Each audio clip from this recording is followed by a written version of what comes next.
Oh, okay, there we go. Hi, everybody. Welcome. I am Christine Shoemaker with Shoebox Projects, and we're here for the Artist Talk with Katie Prock and Michelle Robinson. Katie has a online solo show that's opening today with Shoebox Projects that's curated by Michelle Robinson. Just a little bit of information. Shoebox Projects is an alternative space.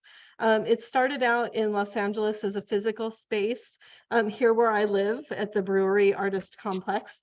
Um, and then right before the pandemic, we actually went on hiatus, and then the pandemic happened. And so we took it online. And that way we were able to work with more artists outside of Los Angeles too. And so it's been really exciting the last 3 years getting to meet so many more artists. Katie's show came out of a group show that Michelle juried called Telling Stories. And so we awarded prizes. First prize was a solo exhibition, an online solo exhibition, and then second and third were cash prizes.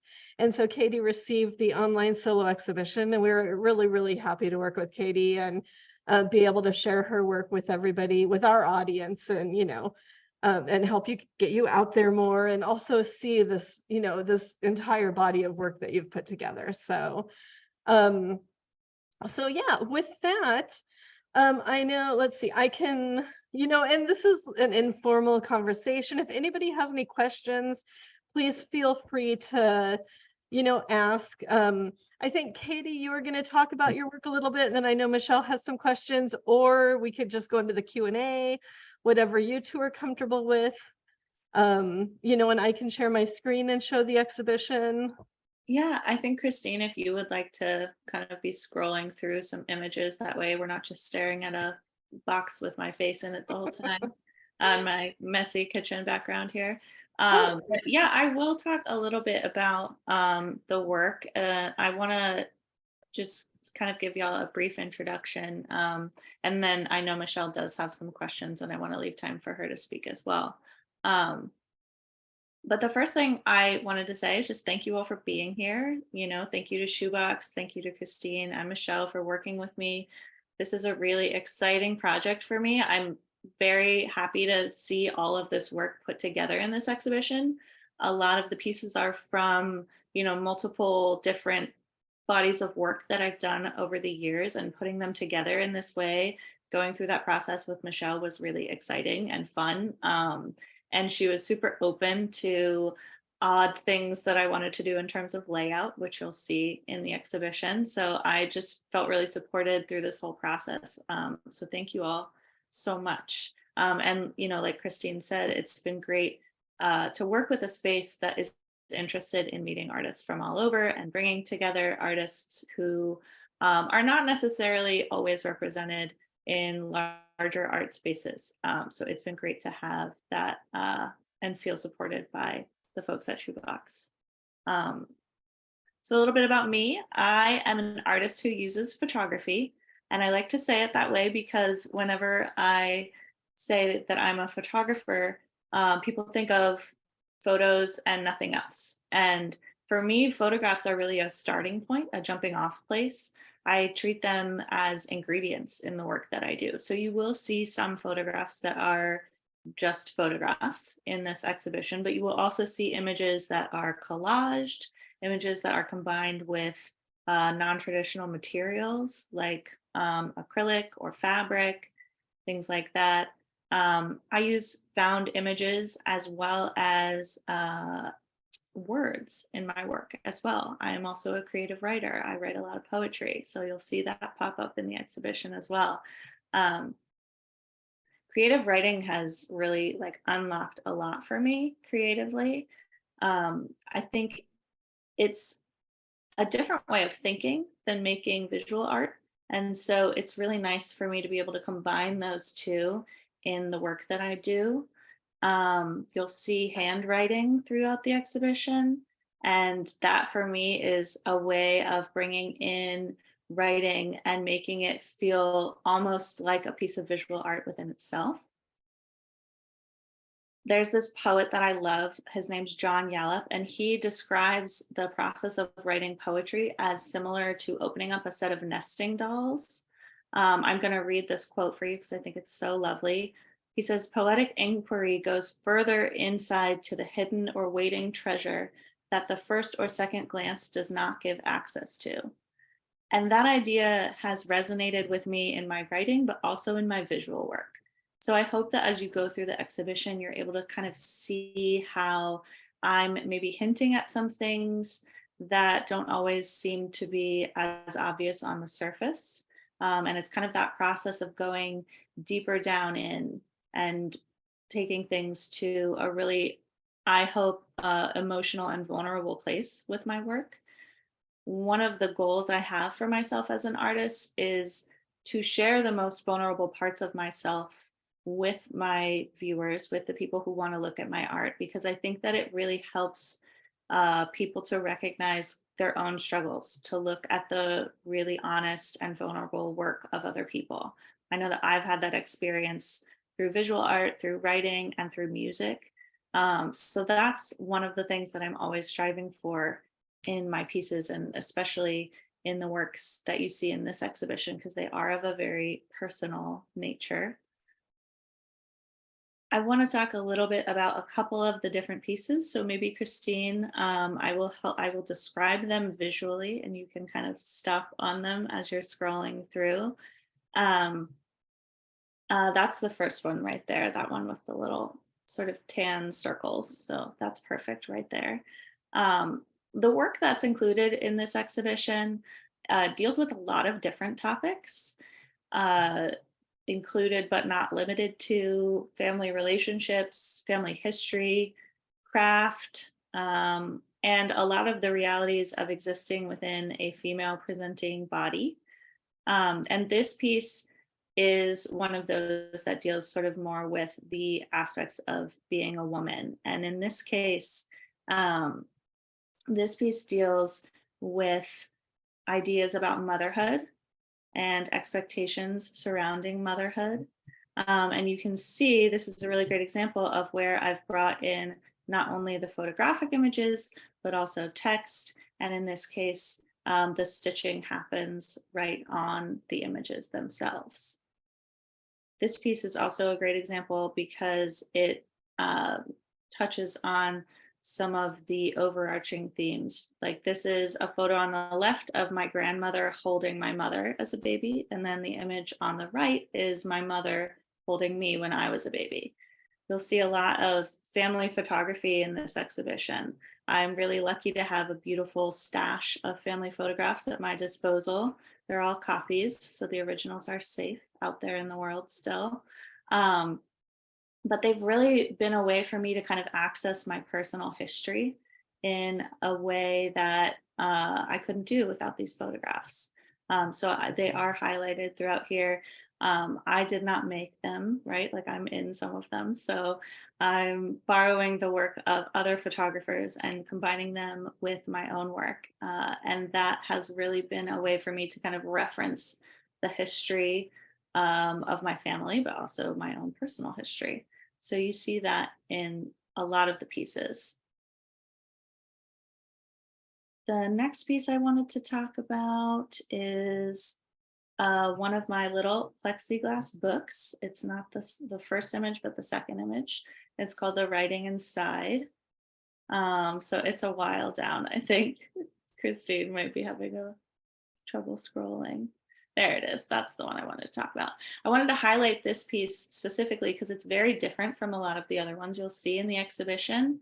It is actually a physical object. It is photographs transferred onto acrylic pages that are then bound together to create a book form. I'm not sure if I said this already, but the title is The Writing Inside. And this actually does have reference to family photos as well. There's some small text elements inside the book that are actually taken from the backs of family photographs. They're scanned in and then used as image material of their own. And I was really fascinated looking through these old family photos by this one image that on the back had a list of names written out that had then been crossed out.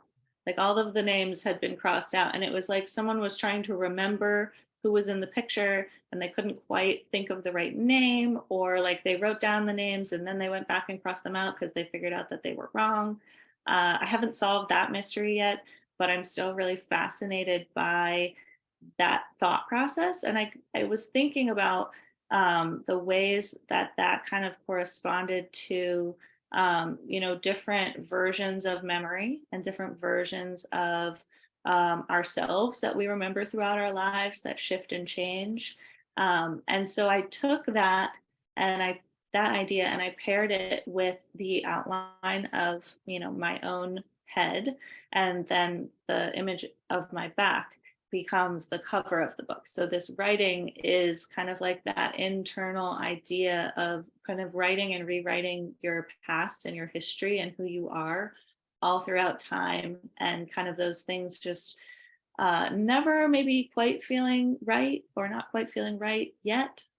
And it is a little bit different from the other pieces in the exhibition, but you will see a few of these plexiglass books that kind of share some visual connections, not only because of the thread that is literally binding them together, but also because some of the images repeat from piece to piece, or some of the shapes.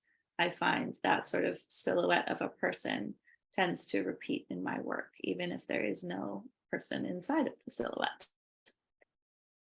And finally, I wanted to talk a little bit about the piece called A Blue Hand Reaches Towards the Moon. And that is the big piece with the chair in front of it, Christine.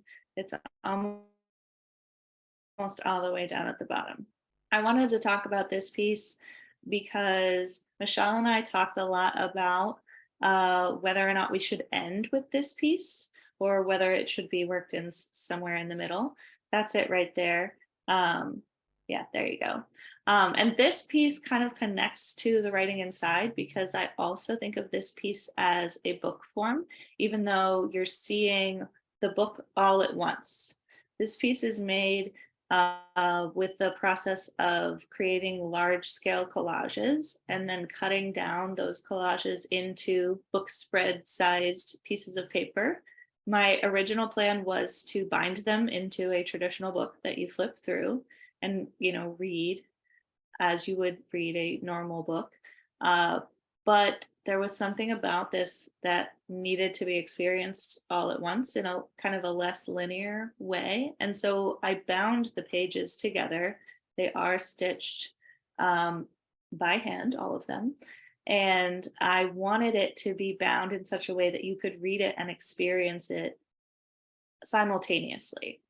And so this to me represents kind of a moment in which I'm able to not only like bring a lot of those themes that the individual pieces touch on together, but it also brings in the creative writing. You can't see it in this image because it's far away. That's one of the downsides of an online exhibition, but we, tried to mitigate that a little bit with the detail images.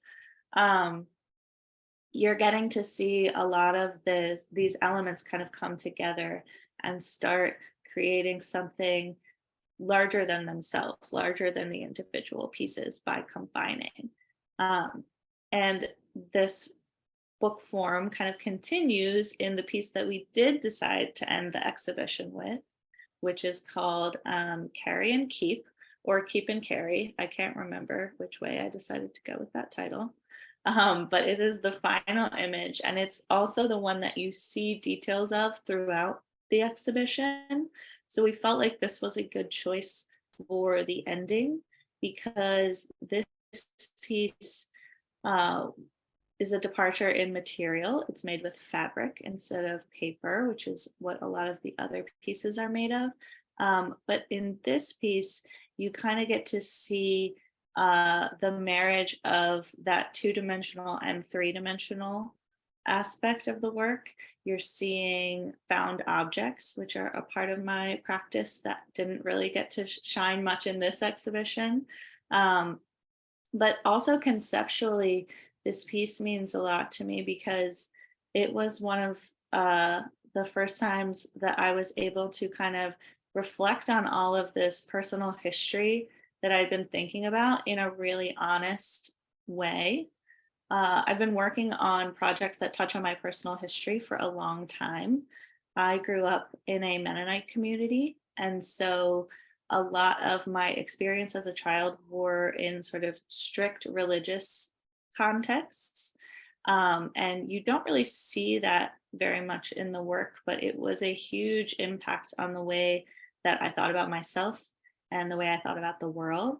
And so in this piece, I was finally kind of able to look back at that upbringing and think not only about the drawbacks of that upbringing, but about the positives and about the beautiful and wonderful things that are a part of my life because of the way I was raised.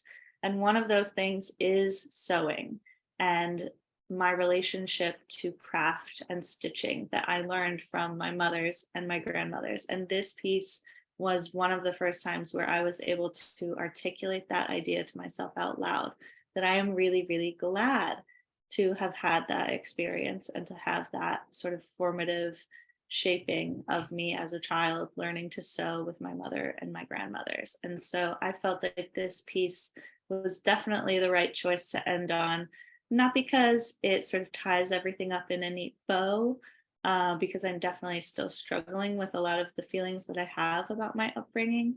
But it felt like a way of kind of ending the exhibition on a hopeful and sort of cathartic note. So those are the pieces that I wanted to talk about. I don't know, Michelle, if you have pieces you want to discuss. I know you have some questions for me, so maybe we could move into that portion of things. Yeah, I do have some questions. One of the things that I was thinking about and looking through this work, there's an author, her name is Susan Stewart, and she wrote a book called On Longing. And in that book, she describes nostalgia as the longing for something that never really was. And I wondered if that idea resonated for you, or how you feel nostalgia sort of fits into this body of work. I love that book very much. It's definitely something that I think a lot about. Um, I love the definition of nostalgia as something that never was. I think it captures so much more deeply that feeling of kind of loss or missing out on something. For a long time, I thought that I was making this work because I wanted to kind of return to the innocence of childhood. But the more that I created this work and like processed this work, I've been working on pieces like this since about 2018. So it has been several years now. What I realized I was looking for was something that I never felt I truly experienced, which was like a total acceptance of who I am as a person that doesn't really fit into this box of the type of person that you might expect to grow up in a conservative Mennonite home. And that I think is that thing that I'm longing for that is evident in all of this, that sense that something isn't quite fitting right. And that thing is me. And so I love that you picked up on that. And I love that reference for this work. I think nostalgia is absolutely a part of this.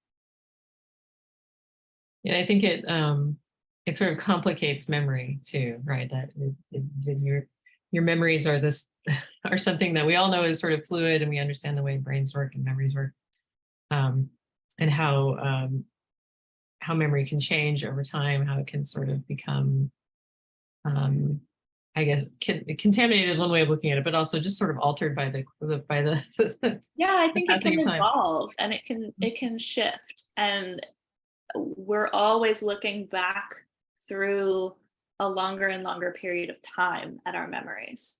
And so, they do shift and they do change. That's just the science of it. And so I think having that understanding helps it not feel so jarring when, you speak with someone and their memory is different from yours. It's like, okay, that's how it works. That's fine.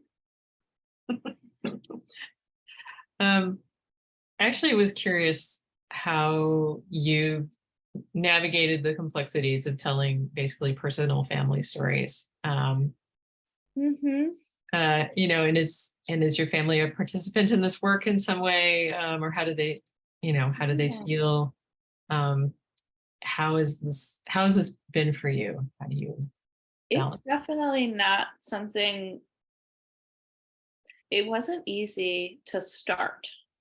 The hardest conversation was one I had with my mom really early on, where it was like, hey, I want to make some work with these family photos you sent me.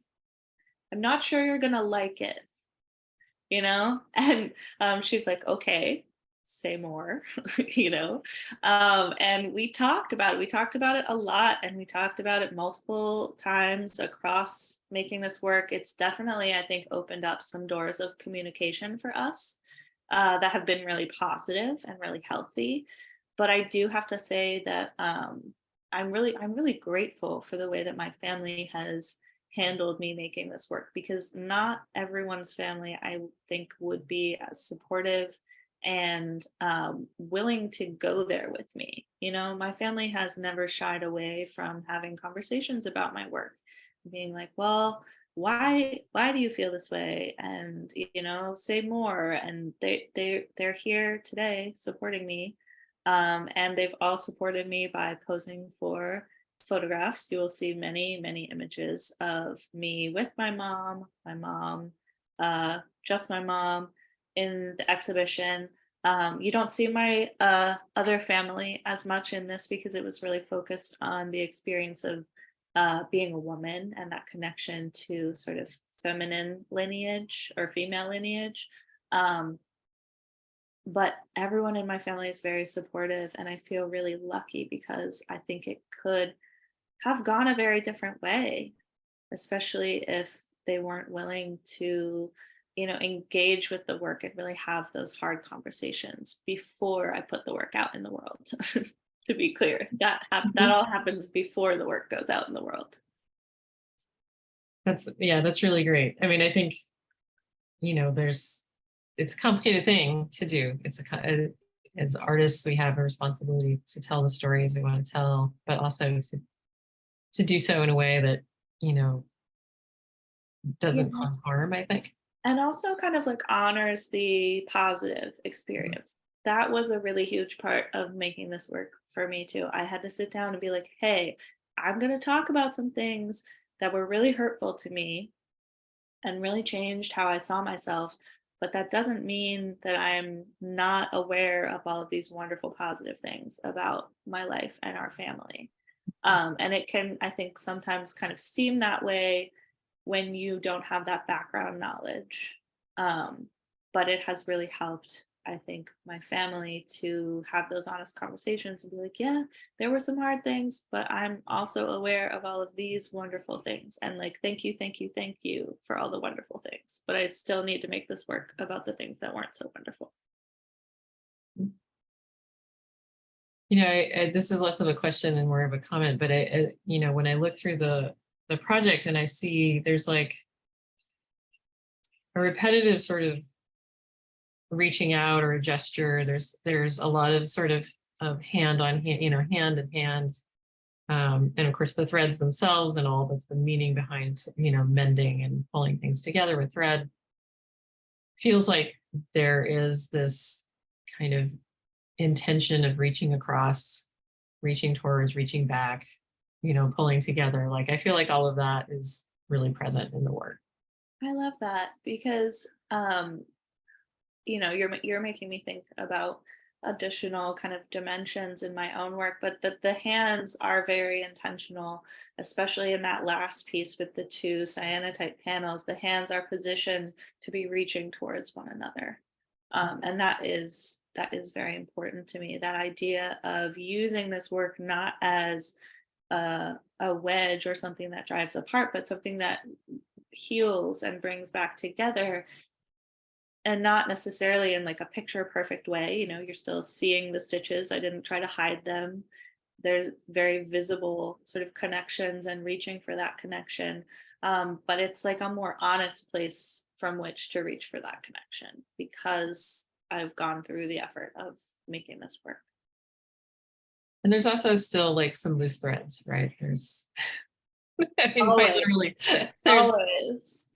as an element in your work, I think that those loose hanging threads, there's content there. They're not just, that's not a simply a visual, an interesting visual element. I think that is also feels like part of the story, a continuing story.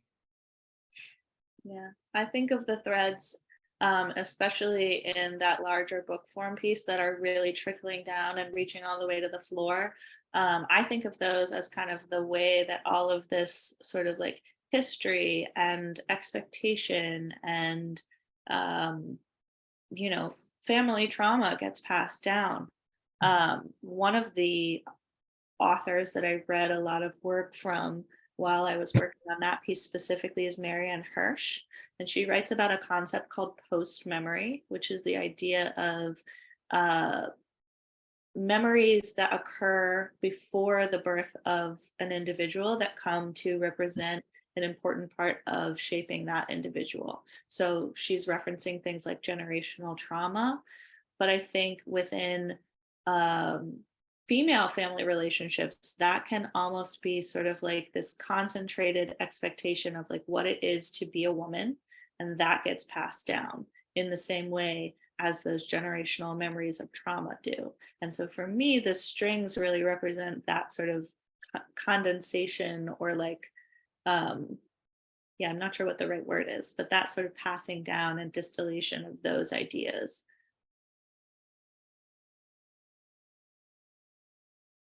Yeah, thank you actually for that explanation. I love, you know, it makes a lot of sense. And very well said. That's great. See, and you've mentioned other authors. It sounds like reading is a big part of your practice. Yeah, you got to put words in to get words out. Yeah, that's great. Kind of along those lines, and feel free to go down more the author route or the artist route. I'm just curious who you would cite as your influences, your artistic influences. What is your family tree of artists and writers, if you want to go there? Oh, that's a lovely question. Visually, I can definitely trace the family tree. Uh, Hannah Hawk is a huge influence of mine. She's a collage artist, and you'll see in my work a lot of collaging. That's just something I can't seem to turn off, even when I'm trying to not collage things. I just collage them. So she's a great grandmother for sure. Um, More contemporary artists who I really try to emulate in terms of like photographic style. I'm not so sure if you're familiar with the work of Susan Warshan. She Hmm. has a lovely photographic series called Bittersweet on Bostwick Lane, and she spends a lot of time documenting her childhood home after the tragic death of her brother. And it's this idea of kind of delving into personal things through objects and through a location. And that really influenced the way that I photograph things and people. And her work is just beautiful. And I would, love to be anywhere on the same tree as her. Um, I'm also really heavily influenced by bookmakers. I talked a little bit about this throughout, but like bookmaking is where words and pictures live together. Mhm. And it's just a beautiful artistic form that I'm still exploring and learning a ton about because there are amazingly innovative artists out there. One of my favorites is Clarissa Sly. She uses a lot of personal background and history in her work. And so she's been a huge influence on me. Her books specifically, I think it's called What's Happening with Mama. It's an exploration of her relationship with her mother and things that happened in her life as a child, and it's shaped like a house, which I really love. And so she's one of the people that I credit with helping me realize that a book doesn't always have to be just a book. It can be all sorts of wonderful combinations of materials and words and images, and um, I would definitely consider her to be somewhere on the tree as well. Yeah, I can see all of that. And I feel like, I mean, your work does have a really strong sense of place. There's like I can really enter into this work in a way that makes me feel like I've been somewhere, that that there's like a landscape, even though it's your work, you're not making landscape pictures, there is a sort of landscape within the work that I think is really particular and specific to you. It feels like it is of a certain place. Um, A lot of the images are in, one place, which is where most of my family lives, Lancaster, Pennsylvania. Mhm. But I think that maybe this sort of like broader landscape is just this landscape of like domesticity and femininity.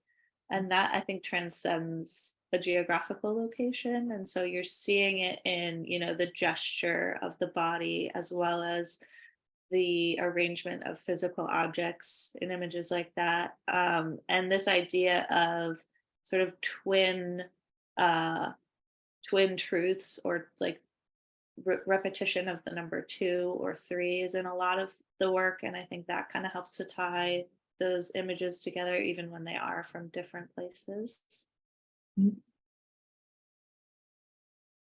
And I mean, you talked about bookmaking.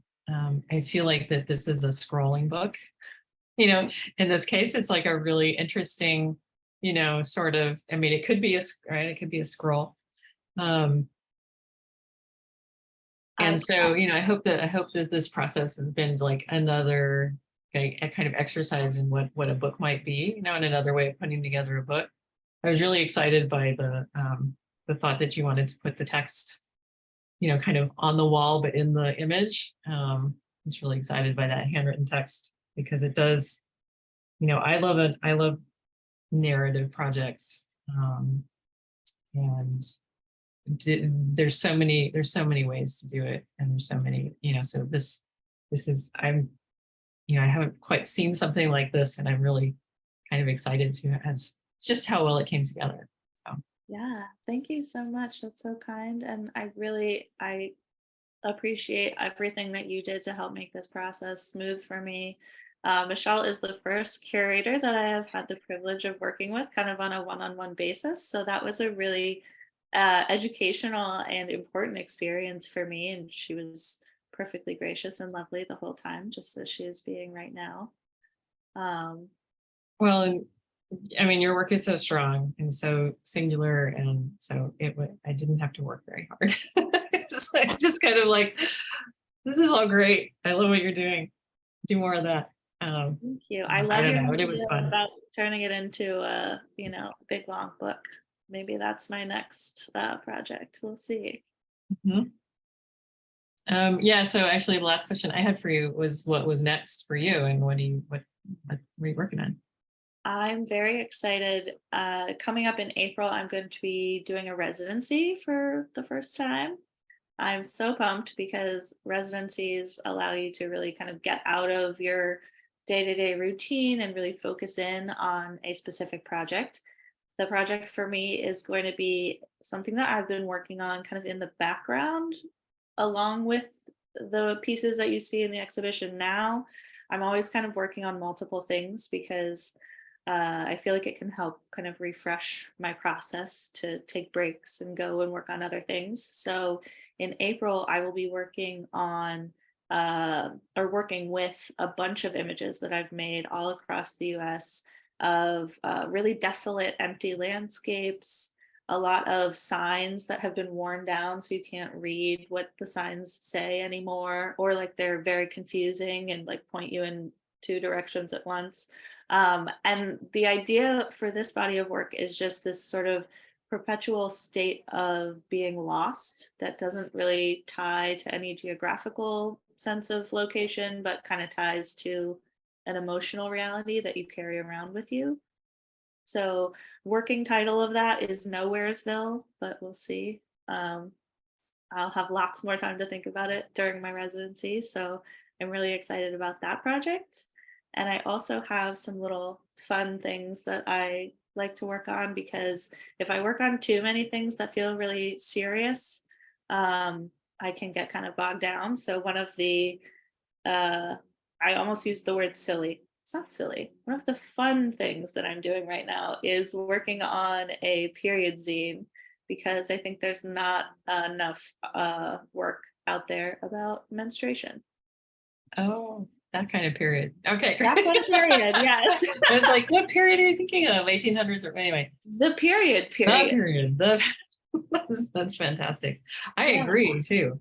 I know, right? Everyone's so weird about it, but So many people menstruate and there's just not enough work about it. So if you have any like visual metaphors of what your period feels like rolling around up there, email me. yeah. Well, and as we get older, our relationship with that all changes. So There's so much there. There's so I'm sort much of at that age. more. Yeah. It's like, uh, I have oh, to, that's all very exciting. And congratulations on the residency. Thank you. That will be an amazing experience for you, I'm sure. Can't wait to see. Yeah. And all that comes out. Christine, did you have questions, or does anybody else in the room have questions? yeah, just a couple of comments. Gosh, so much of what you both were talking about, I'm like, thinking like the whole nostalgia thing, thinking about my own life and, even like talking, I mean, and I don't think my mom will listen to this, but, like my mom never told me about my period, or anything like that. I like, I bootlegged or hid pads, stuff like that. So, but there's other things that, that you talked about that are just, I mean, yeah, just the openness, and that your family is here, you've talked about that too. It's a really, really beautiful thing. And at the beginning, you talked about, you're talking about this, so it's personal to you, but so it becomes universal. And that's exactly what I do with my art, which is about body image, the same thing, and my eating disorder and things like that. So I could just really relate to so much of what you were, talking about. Also, I don't know, Michelle, I was thinking about like this whole time, ever since I've, put together the exhibition, but Katie should see Amanda's work, Amanda Maciel Antunes. I just feel like I'll put her name in chat, that there's a connection there. There's just this poetry in both of your work that, visually and, narrative, and yeah, I think she'd be a kindred spirit for you too. Yeah. So which is That is- probably why you were attracted. That is such a good, yeah. And Amanda is doing this amazing project that is finally coming to fruition, where she's been doing research on the writer Anais Nin. Mhm. And, Amanda's from Brazil. She learned to read English by reading Anais Nin. And through some magical bit of happenstance, she's now living in the house that she used to live in here in California. So she's like occupying the same space. And she's gotten access to all of these archives of her writing and stuff. So she's building this whole project and performance and text book that will be published a little later this year about that project, which has been building for years. But she does really, she makes really poetic, sort of personal work. So yeah, check her out for sure. Oh, wow. Thank you. And I also just wanted to throw in there, you both did such a beautiful job of putting together the images and the text. And, when I got it to do all the technical stuff on, on my side on WordPress, I mean, normally, traditionally, we put the image and then we put the label information. And I know, Katie, you had sent, a mock-up. And, I was just like, yeah, I'm going to do it like this. And I'm like, people may ask, well, I want to see the label information. I want to see the title, but it didn't need it at all. If they want to go, they can count, they can do whatever. I'm like, I'm totally okay with that. I want to put the information at the end and let it be a piece of poetry, let it be its own book through images and text. And like Michelle said, it really, really is. It's, I'm honored to have it as an online exhibition. Thank you so much. You're welcome. I don't know if anybody else has any comments or questions, or I'm sure your family knows everything already about you. They do. Yeah. But no, thank you. I mean, it's been a real pleasure, talking to you and hearing, more about the project and seeing you and Michelle work together too. I know it was just like this perfect fit. So It was a very, very smooth process. Like let's do it again next month. I'll let you two do that. All right. Well, thank you everybody for being here on a Saturday afternoon / evening, wherever you're located back east. Yeah, and the recording will be on the website on the exhibition, so people can go and watch it. And it's also on our Facebook page, so for Shoebox Projects. So I hope everybody enjoys the rest of their day. Thank you. You're welcome. Lovely chatting. It was great. It was really good. Really, really inspiring. And congratulations again. It's Yeah, a beautiful show. definitely. All right, take care.